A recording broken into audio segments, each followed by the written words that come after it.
Ooh, that is close. Hey guys, it's Kierstyn. So it's that time of the year again where school is coming soon, and I know most of us are probably really sad about that because summer is so much fun, but I'm actually personally kind of excited because I really love like the fall time, you know? It's like the best season ever. Anyways, today I'm going to be giving you middle schoolers, anyone who's like going into middle school, some advice because I have been through middle school, so this is basically just from my personal experience. Yours might be a little different, but typically, I think it would be, you know, like pretty similar. So without further ado, let's go ahead and get started. The first thing I'm going to talk about is orientation. That's probably the first thing you'll experience out of all of middle school. So generally, middle schools will have like an orientation for you to come and like look around the school. My middle school had one where you could come, and then there were a couple days also where you would tour the school. And when I did that, I like mapped out the course that I would take. So like I would go to my first hour, and then I would map like a little like course to like my second hour. I actually went with one of my friends to do that so that we could like plan how we would meet up with each other in between classes.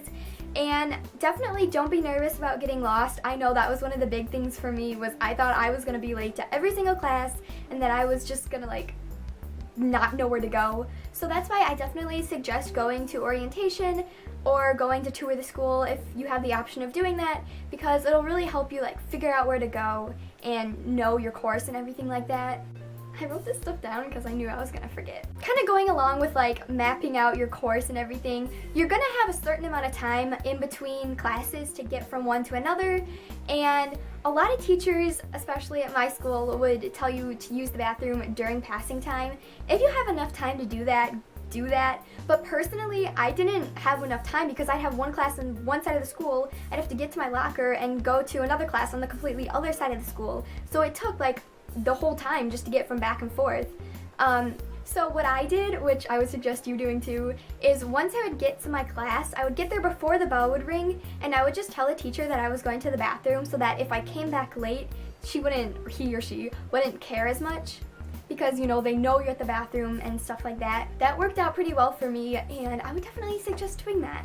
Also, there's going to be a warning bell, and I would not suggest hanging out in the hallways too much longer after the warning bell, because I have been late for doing that, and it's just really awkward walking into a class when everyone's paying attention and you just like walk in during the middle of it. It's really awkward, so definitely leave around the time the warning bell rings. And if you know you have to get to the other side of the school, then don't wait till like the last minute, because you're gonna be late. Okay, the next thing I'm gonna talk about is friends. So a lot of your friends from your old school, you're not gonna be friends with anymore, and it's not because like you get mad at each other or something. I mean, that could be a reason, but the main reason is you just don't have classes, you don't see each other, and you just kind of like grow apart. Especially a lot of people will change when they go into middle school, or even when you go into high school. I mean, people change all the time, so your friend might change or you might change, and you just don't get along the way you used to, and you don't have similar interests anymore. And I know it sounds really sad right now, but you'll find other friends that will have more similar interests with you and that you'll get along better with. On the first day, you might not know a lot of people in your class.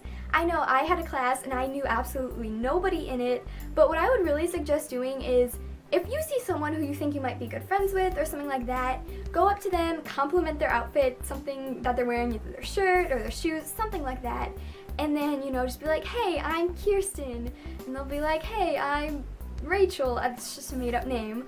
And then you can just like ask them what school they came from, then you can compare schedules, something like that. Just find a way to make conversation. What did I just do? I like jerked my arm back. Okay. Find a way to make conversation with people and get to know people in your classes. And if you're shy, I know it can be really like nerve-wracking to go up to people, but just count to 3 and then just go up to them, because if you wait longer, you're just gonna overthink it. So just in your head, count to 3 and then just say something. I definitely suggest joining a club or something like that, because that'll really help you to get to know more people at the school. I know I met a lot of people throughout volleyball, so you'll make friends if you join a club, and especially since they'll have similar interests with you.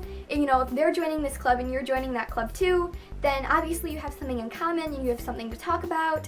So that is a great way to make friends, and I really highly suggest joining any type of club. Even if none of your friends are gonna do that club, but you really wanna do it, go ahead. It doesn't matter if your friends don't think it's interesting, because it's something that interests you, and you're gonna make friends out of that club. So even if nobody you know is joining, you will meet people, and it's honestly like a really good idea to join a club. Even if you don't know anybody, you will meet people. Something I probably should have talked about at the very beginning of this video is getting nervous. And I just want to put it out there that there is no reason to be nervous at all. And even if you are nervous, everyone else around you is feeling the same exact way. They're all new to the school too. So don't think you're the only one that's nervous. One of the big things for me was that I thought I was gonna have nowhere to sit on the bus. I thought I was gonna have to sit next to some stranger who's gonna be really like mean or something like that. But that is not an issue, trust me. I had somewhere to sit, it was perfectly fine.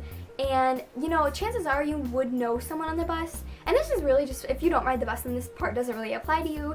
But I know for people that ride the bus, because I've experienced that, it can be really like scary to get on a bus full of strangers and just, you don't know anything about them, so I know it can be really scary. But for me, for my bus, everyone kind of got to know each other and knew who each other was. It was almost like it was a classroom, you know, how you kind of like know who everybody is in the class. On the bus, it was kind of the same way. So after a while, it's not that bad. And I also made some friends on the bus. So for most people in middle school, it's the first time that you have a locker, and it can seem like the most exciting thing ever, like, oh my god, I have a locker, this is so cool. It's just something about it seems really cool.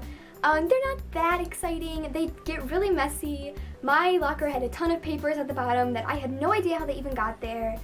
They can get really messy. So if you use your locker, which 90% of the people in middle school do, then I would suggest keeping it clean, because it gets so annoying when it's messy. If you don't want to use your locker, which I think most of you probably do want to, but if you don't, what I would suggest doing is getting like a 2-inch binder and then a folder for every single class and putting it in the folder, like make sure like the folders have the little like circles, like little cutouts. You know what I mean.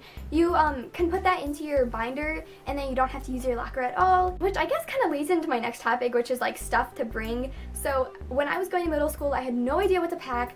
It was the most like, I thought I was gonna get too much, I thought I wasn't good enough. So this is what I needed for middle school. I got one folder for every single class, and then like I mentioned before, if you want to get like a big binder to put all of that in, you can.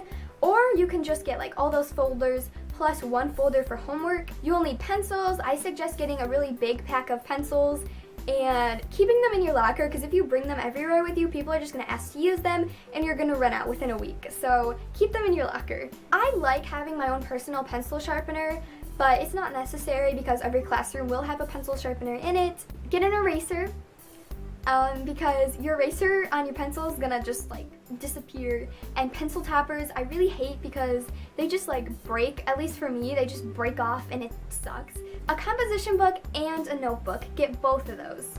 And I think that's pretty much all you really need. I mean, if your school needs you to get something else, they'll tell you and you don't really have to worry about it, because the first day, you know, they don't expect you to know everything that you need.